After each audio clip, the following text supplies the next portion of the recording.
personal life, he's a good friend of mine, a brilliant artist, and very magnetically inclined experimenter. I'd like to present to you Mr. Josh Toms.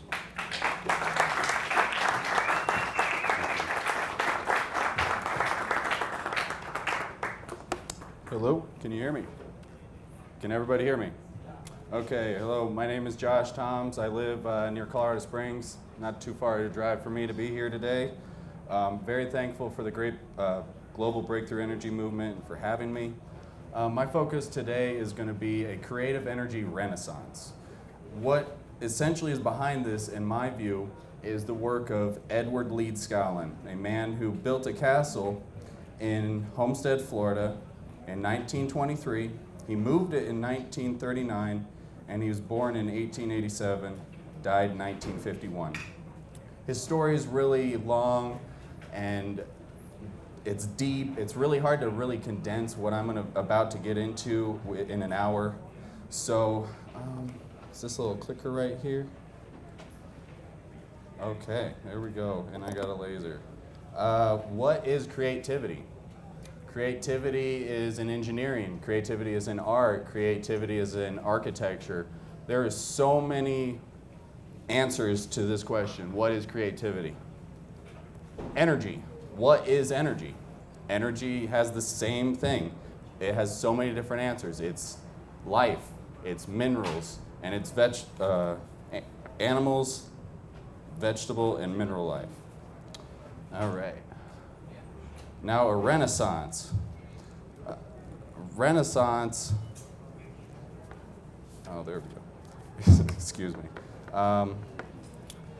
It's essentially a cultural rebirth. It's a way to blossom. It's getting to the blooming of what has been kind of grounded. There's a good foundation, and then you start creating and you start expressing. It's a revival of intellectual, artistic achievements and vigor. All right. So geometry. Geometry is all over the place. These are cymatic patterns over here, just a bunch of different frequencies.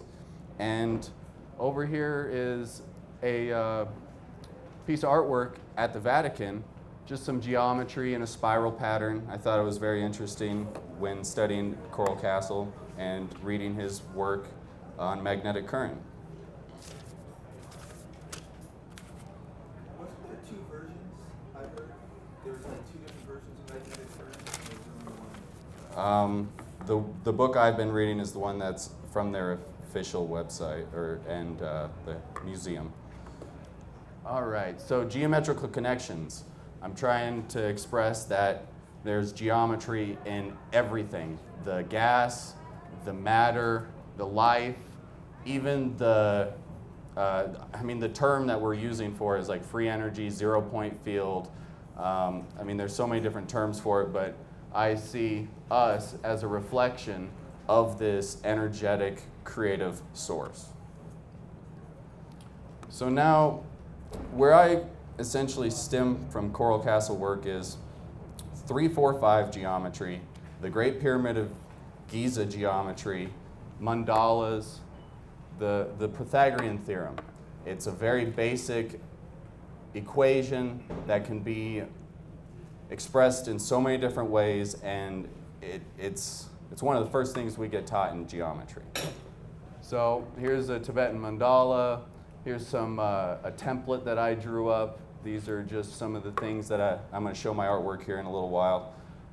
Everything's really coming from Ed and the geometry of the Great Pyramid. Here I have a cubed sphere where I take a compass and I essentially just lay different dimensions, and I actually cubed a sphere with no straight lines. So here's Ed's symbol. It's called magnetic current. The discovery of John Depew has really emphasized how important this is in my life and in nature and experimentation. The magic squares, John Searle gets into that, and it's this calculator, it's this matrix holographic geometric prism. Their metaphor is what I'm using to try and describe what is going on here and all this. So it's essentially three things. There's three things to magnetism, Ed is saying, what John DePue is saying. There's three things: positive, negative, and the neutral particles of matter. Okay, so the divine template is what John DePue calls it. John DePue has been an inspiration to me. He has shared with me some incredible experiments, some incredible symbolic representations. So this infinity symbol, it's two arcs, just like Ed's little cup, a chalice. This is Leonardo da Vinci. He's got two different spirals doing two different geometries. I'm putting a lot of this up here so maybe you guys will look at it later and get a connection. It's hard to go into the complexities of some of these geometries. It's simplicity trying to, simplicity and complexity. It is like that Jamie was talking about earlier. All right, so it seems like it's cut off. Okay, well, natural flow. So essentially, where are we going? We're kind of still wondering where we're going. Our planets are all flying through space. Well, Ed made a little sundial pointed at the North Star. He had a crosshairs and a little pyramid right here. And this is by John DePue. They made this little nice sundial, and this thing, when you face it east, you end up getting this kind of grid that ends up showing up. I'll get another picture in a sec. All right, here we go. You got a globe showing the progression of the sun and how it moves across the sky. And it's those same arcs that Ed put on his symbol. And what's going on here? There you go. All right. Here's an experiment John DePue shares on his website. Check this out.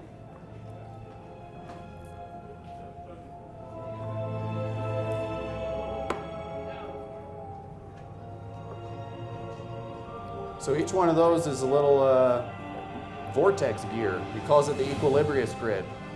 These, you can just keep going with this. He's tapping into natural energy flow. He is really making some amazing discoveries in his original work. It is completely original. It's not the best quality video. You can go to magneticspectrum.com. And he's got a 15-minute video, high quality. And then here we go. All right, so the flower of life. Let's see, where am I? All right, the flower of life. They're essentially the segmented blueprints of magnetic energy. A sphere is created with two arcs to close it. And essentially what he is doing here is he's putting a color spectrum on these arcs, connecting them into these grids. The grids are unlimited in how they can be essentially mapped out.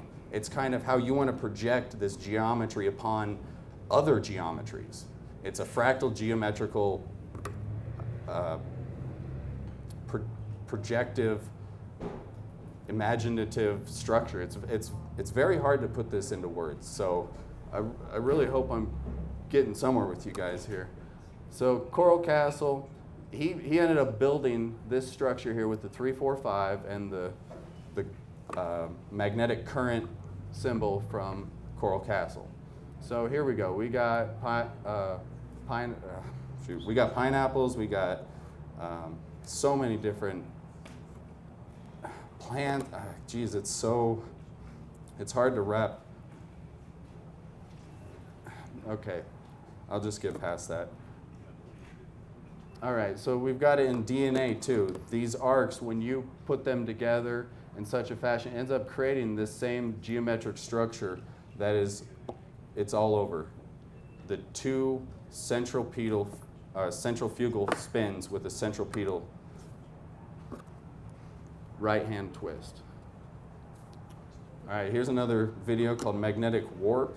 This is by Michael Schneider. Never met the guy, but this is an incredible video. He's got 2 pieces of glass and a ferrofluid compressed in between, and he's got some LEDs around the outside.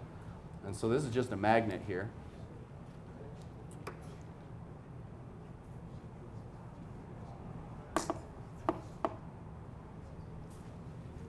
It's kind of lagging here, guys. What's happening in that picture? What's happening in the picture? All right. Well, if it would stop lagging. You guys, can you get that to stop lagging? No.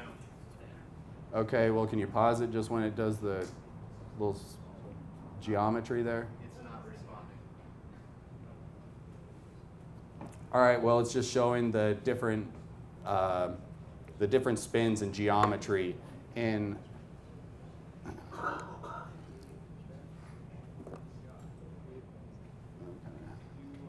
see if this thing works. Okay, there we go. It's a really important video, so I wanted people to be able to see this.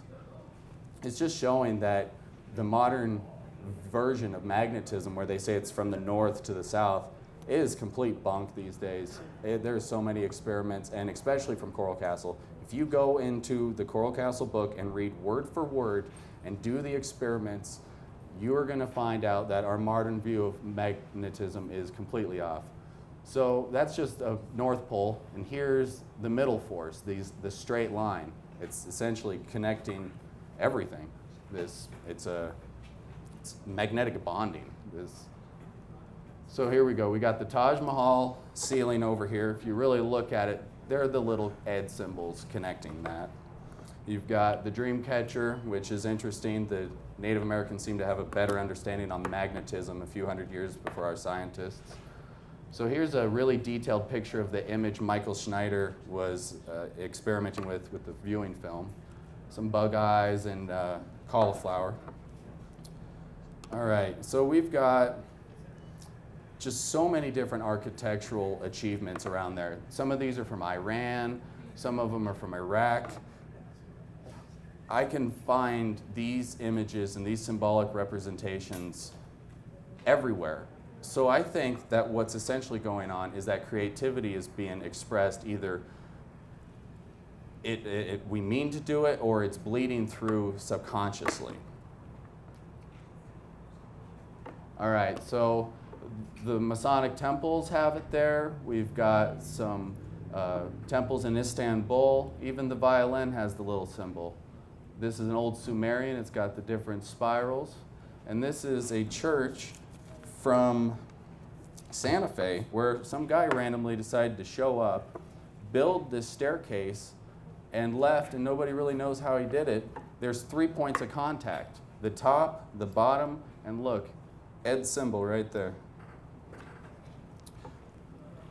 So just more examples of where mandalas are important. It's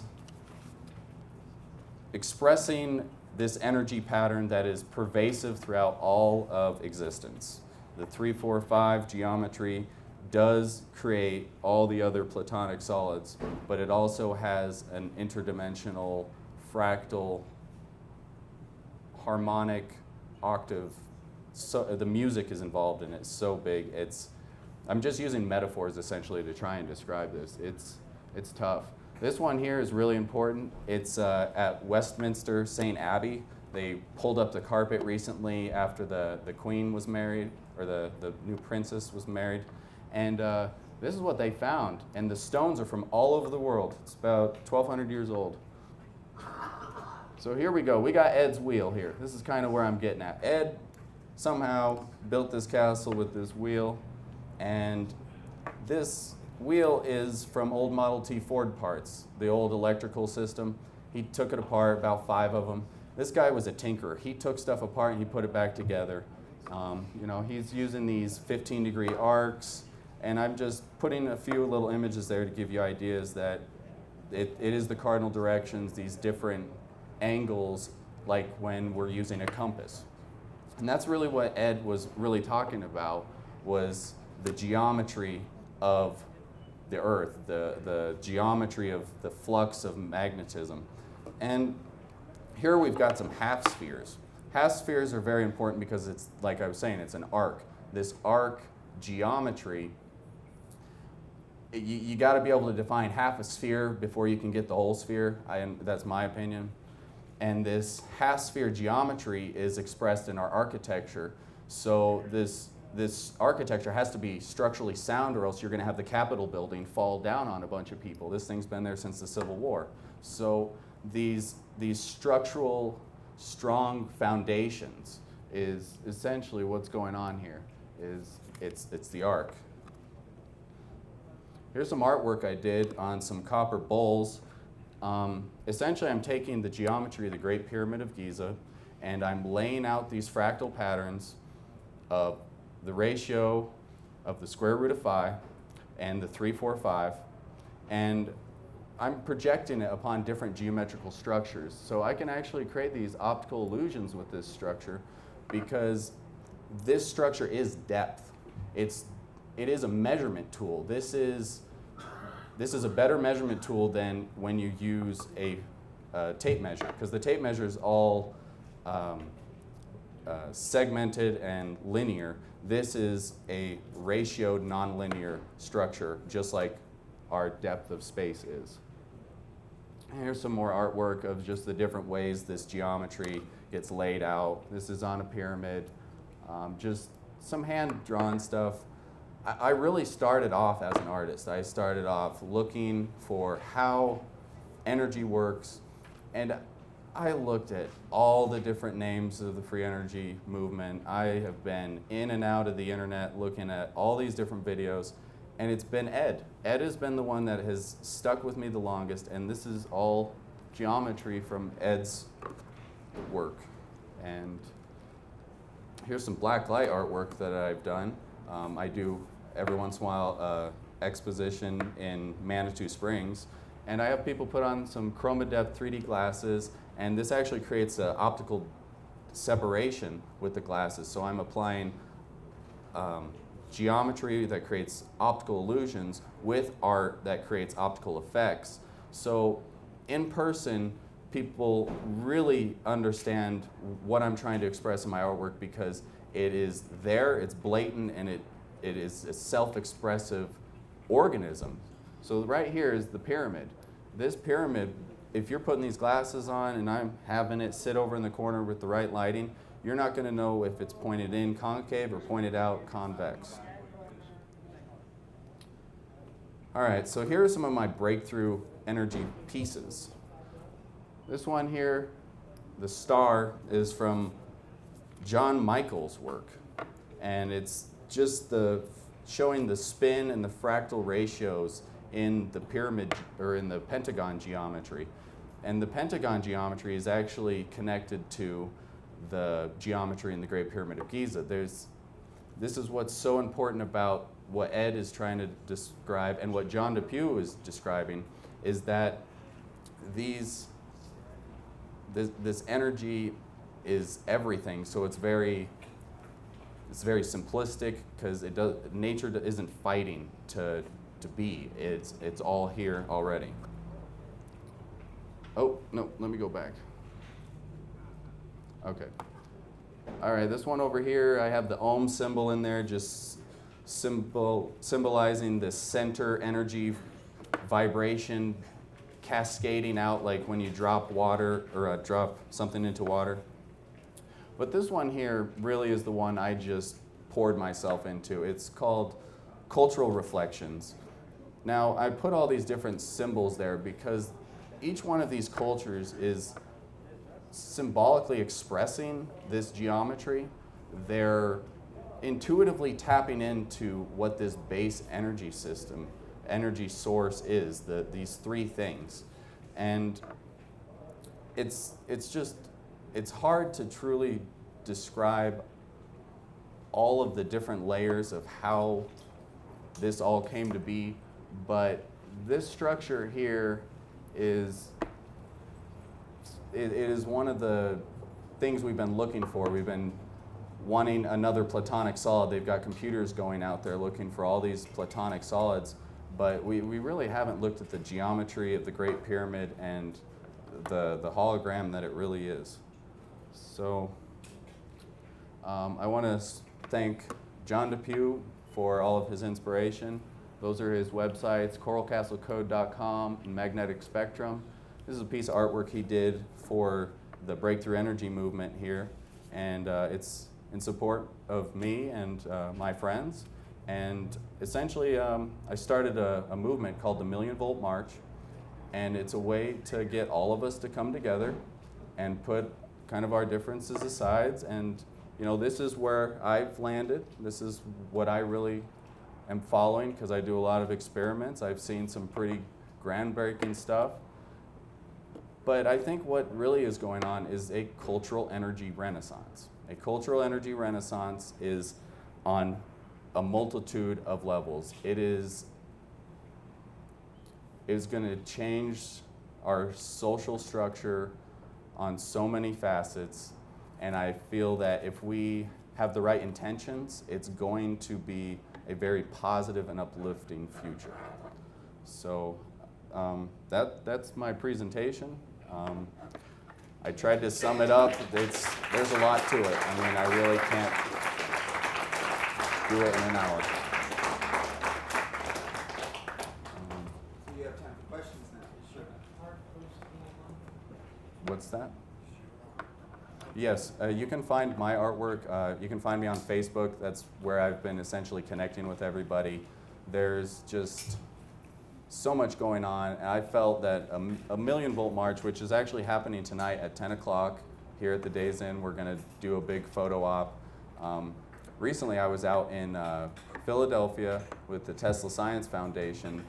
They hosted the event of the Million Volt March, and we marched in front of Independence Hall on Tesla's birthday during the Tesla days, and we were there fighting for free energy. We were supporting Tesla, honoring Tesla, and that's kind of where I'm going with this. I think we're all going in the right direction. I think we're all going to achieve great things, all separately, but also collectively too, because we're all resonating with each other's understandings. We all have a piece of this big pie called life, and I feel that if we can come together and just honor each other and honor our sacrifices like what Tesla did and what Ed did. I mean, Ed worked on that thing for 30 years. The heaviest stone is 32 tons.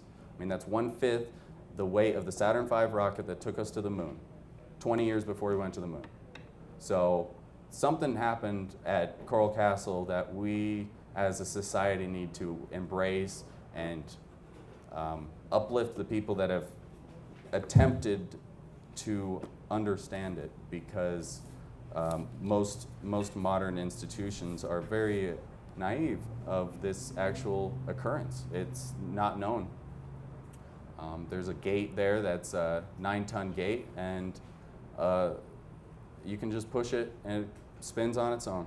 I was about to say, you know that they finally had to replace the bearing, what was it, in the 90s? Yep, they had to replace it and get a 20-ton crane to lift it. And they couldn't even get it as flush as it was before, how Ed placed it in the wall. I actually work with stone day to day. I run CNC cutters down. You might have seen my artwork out in the tent. There's an Ed symbol cut out of stone. We use water jets and different cutting. And I just know how hard it is to do this stuff. And it's coral too, coral fractures, it chips. And some of the cuts he's been doing is he's using something other than a diamond cutter. Diamond cutter would fracture up a lot of this. Do you have any theories on how he was able to make the cuts and do what obviously was some kind of levitation? I'm in touch with a lot of different researchers on the internet involved with Coral Castle. And the interesting thing about the Coral Castle researchers is a lot of them are really, they're doing it on their own, and they don't always share it. They're very reclusive style people, kind of like Ed was. Ed didn't work around people. It's a very bizarre thing. But to your question, I have seen somebody cut a rock with an arc, and that's what they were doing, was running a high voltage lead to the stone and cutting it. He's a good friend of mine from Olympia National Forest, Magneticus attractus on Facebook. And about levitation, anybody do any small versions of that yet? I think if we were collectively to come and start embracing John Depew and his work and helping his progress, I feel that we would be able to see that. I can't talk about the stuff that he has shared with me, but it is so groundbreaking that I dropped out of electrical engineering school because of what he shared with me. Okay, I couldn't do it anymore. I mean, I was paying for it, and it just, these guys, I met them, total coincidence. His colleague's name's Jerry Smith. Total coincidence, met these guys at a recycling hardware store. How long ago? About 2 years. And if we were to, just like any of the other researchers out there, if we were able to uplift this researcher to a status where they're not trying to make it day to day, I feel that the Coral Castle mystery would not be so much of a mystery anymore. So is there any questions? The only thing that I could say is, because I know Jerry and John, so I know you can't say some things, but what I'm curious about is, you've seen Marco's work. Have you found where his style of showing things interrelates with what you've seen Marco's work, you know, with VBM, vortex-based mathematics and all that. Is there an area where it easily correlates to what you're seeing with the Coral Castle work? Have you looked at both of them and seen how they make their rodent coils, et cetera, et cetera?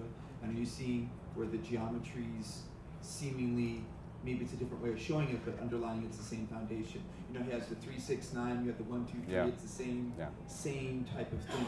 I have worked with rodent coils. I've probably wrapped like 10 of them.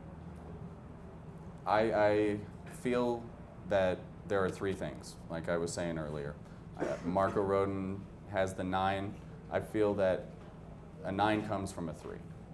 And that's John's view on things. And you know, what he shared with me, it makes me feel more inclined to listen to some of the more simplistic things that he has shared with me.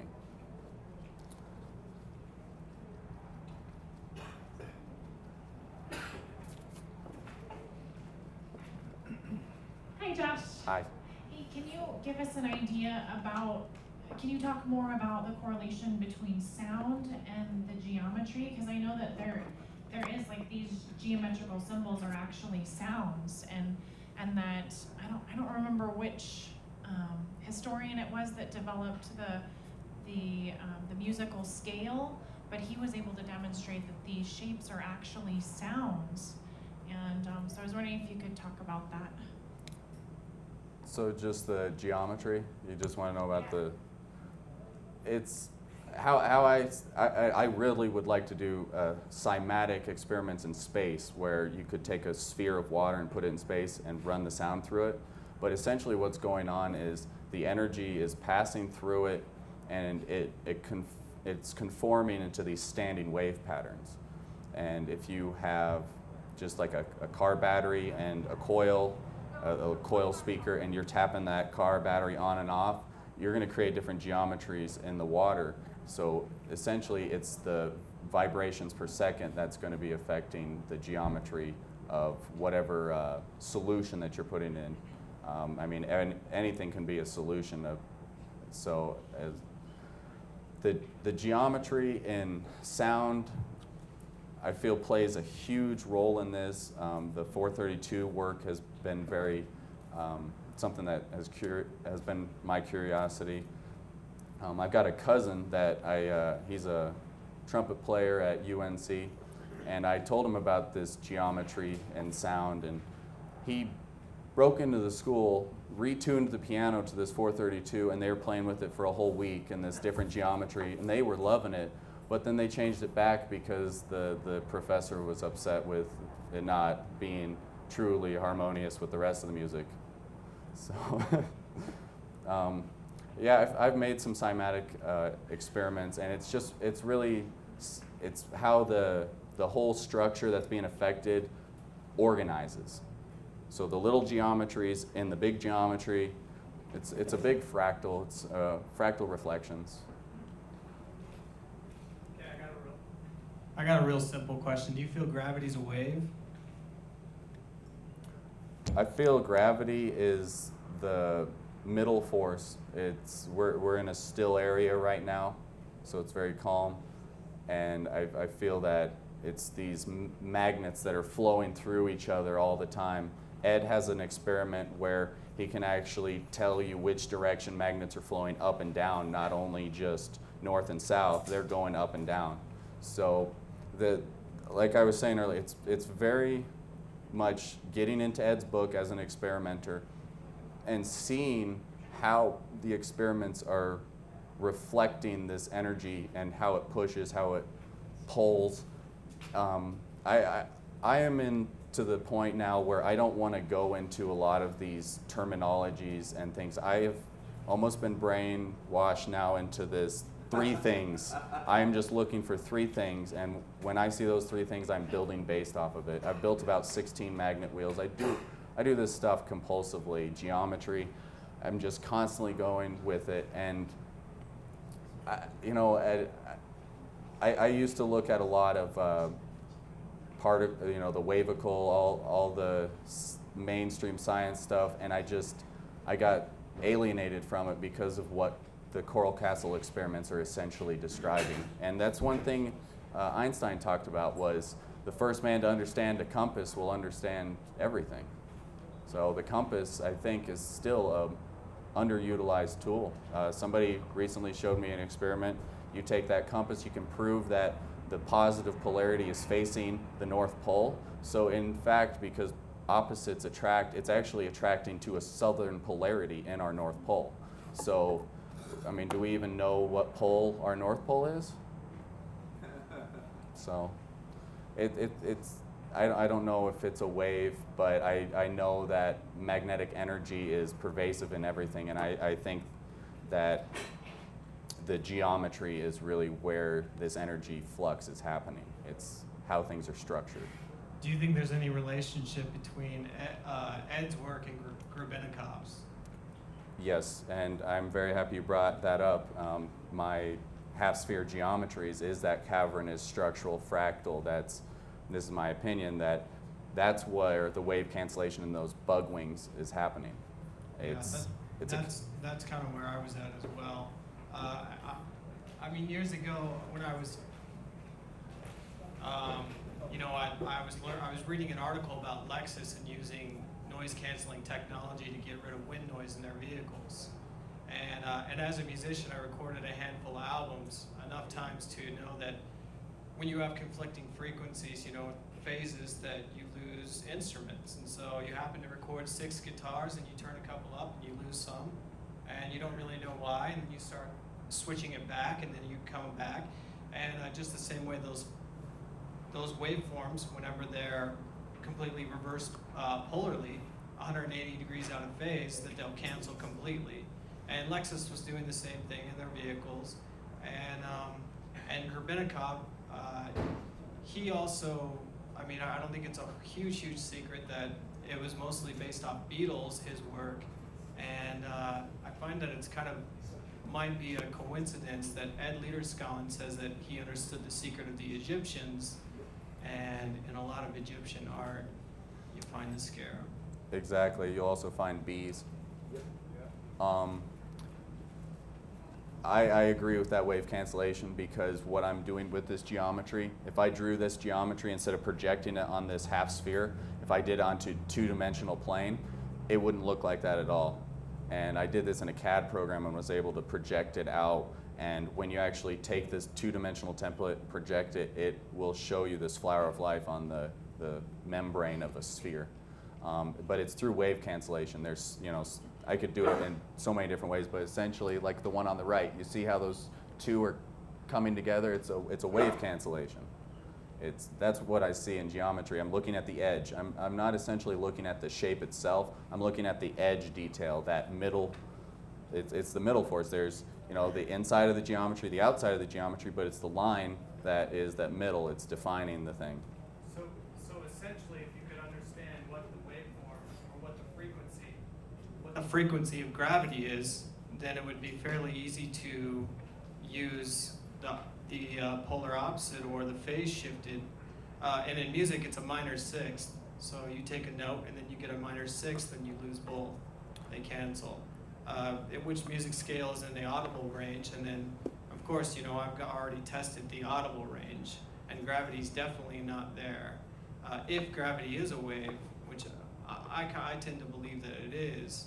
So, and whenever I understood, because my wife got upset when I started bringing Beatles home, and I was even purchasing, ones out, little kits where the people would put the pins in them, and running frequencies through wings and dark field microscopes, basically trying to reproduce a lot of that. But I think that possibly could be the key, is understanding what the frequency is of gravity, and then just the same way in music, which is a further scale down. Well, I want to put this out there. I've seen the acoustical levitation experiments and stuff. I don't believe that Ed was doing it that way. There's actually an old video of Ed lifting these stones and rolling them on big blocks that's really heatedly debated. I'm not entirely sure he was levitating these things. I think it's almost mystified. But from listening to John Depew, this science is very simplistic, real. It is ground-shattering, but essentially it's the three things of nature. So we're here in the neutral plane right now. We can lie down. That's a good observation with gravity. But if you look out into space, things are hurling, churning up, and things are constantly moving. So we're kind of in that still neutral life space. He is so complex but so simple of a person, and that's why I'm here giving honor to him, to Tesla, to Ed Leedskalnin. I think that we really haven't made a real mockery of terminology, and we're getting lost in our ideas with each other. I think we need to go back to a basic understanding geometry. Geometry and experiments, just repeatability. I don't always like defining things. I like to see how it looks, and then I try and engineer and build something off of it. I mean, every wheel that I build nowadays works the first time I turn it on. These principles that Ed talked about in magnetic current are so expressive and so true in their nature. It's really saddening that we haven't had the respect to Ed. We have a lot of respect to Tesla, but people really still like to ignore Ed or say that it was just a guy moving stones on a balance point like in Michigan. There's something different to it. I'm telling you, there's something special going on with Ed. And just a little piece, you can download all of Ed's books for free off etherforce.com. They have key chests. Just Awesome. Go download all of it for free and then read it for yourself. Do the experiments, they're simple. That's exactly right. Ed said send $1 if you want to do the experiments. Otherwise, just keep going. Can you, since you have some time here, can you cover a little bit of what Ed said, why he didn't believe in electrons and all that he just thought everything was little magnetic particles, how he talked? Yeah, he calls them the North and South Pole little particles, how they move around and stuff. You were talking about the electron. Yeah. He said that it was only half of the equation. So the engineers were looking at one side of the spectrum and the physicists were looking at the other side. And if they came together, then maybe we could build something really special. An experiment to show something anomalous about the electron, you've got a diode. A diode is a little glass tube that the electrons supposedly flow one direction or the other. Well, those electrons can't escape the glass. They're condensed in there, they're going through. Well, in a CRT monitor, you've got the electrons going through, and they're doing the same thing, but you have a magnet on the outside of that CRT monitor affecting inside of that glass. So I actually wrote a paper about this kind of anomaly of things passing through other things, and it's called magnetic viscosity. And kind of my view on it is that, like on a wet shirt or a shirt, you can pour water through and it'll drip right through it. If you take helium-2 superfluid, it's near 0 Kelvin, you dip a beaker into it and you pull that beaker out, that fluid will drip right through this solution. So magnetic viscosity is trying to say that the magnetism is in the glass, also in the vacuum that is supposedly empty. It's all pervasive in that structure. So I think the electron is only half of the equation.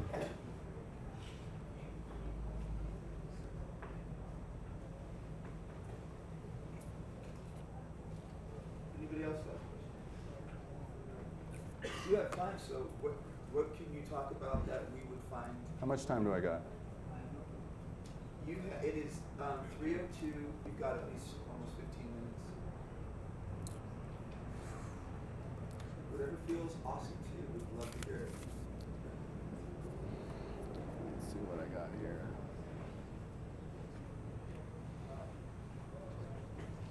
Your artwork's awesome. What did you draw that in? The one, that neat one that you were talking about in the lower left that was just before? That one. The bottom left, it's acrylics. It's weird being up here presenting, and I felt like I kind of rushed through it because there really is too much to go into, and a starting place for me was the sundial. The sundial for Ed was just showing that he knew where we were going in space, and I think where we know where we're going, we can understand from there that the geometry of things is dictated by the flow of things, like in a riverbed. All right, let's see. Ed he came to America from Latvia, and he built the castle actually in one location and moved the thing at one point. Do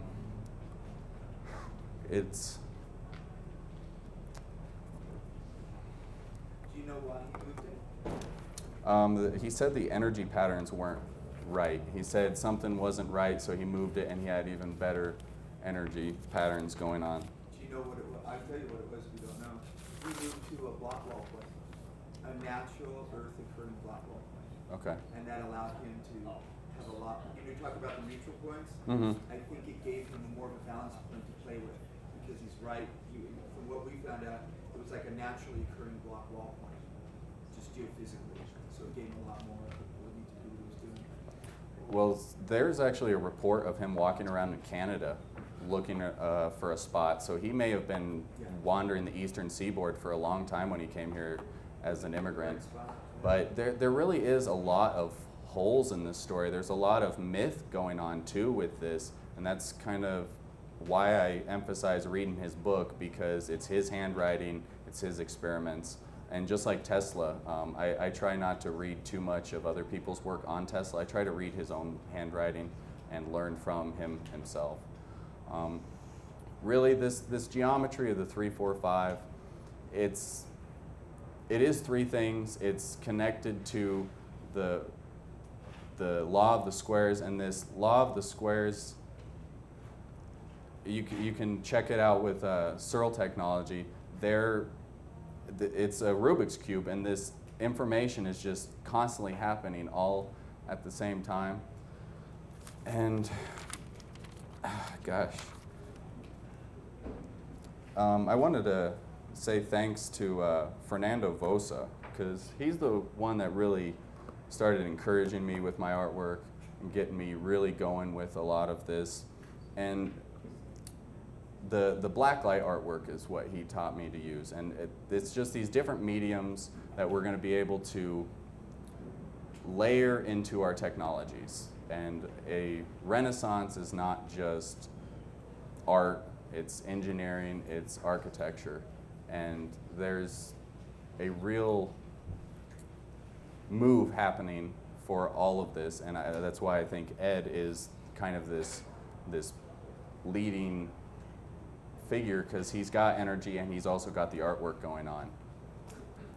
So,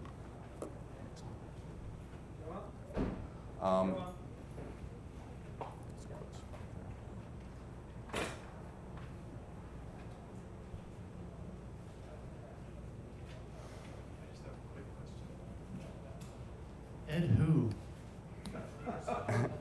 Ed Leedskalnin.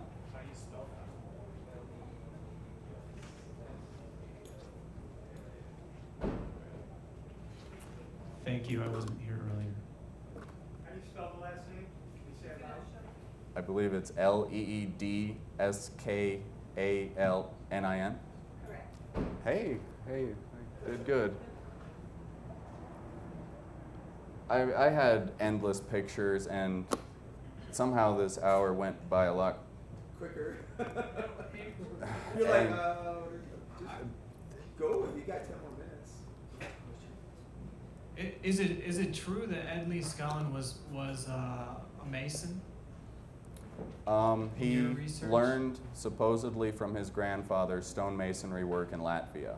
I'm not sure if he was involved with any Masonic lodges here in the United States, but his symbol is in Masonic temples, and it's in all walks of life. I have seen in every culture, and it is so incredible to me that we are kind of putting this energy form out there, and we may not even fully understand it, but we're doing it intuitively.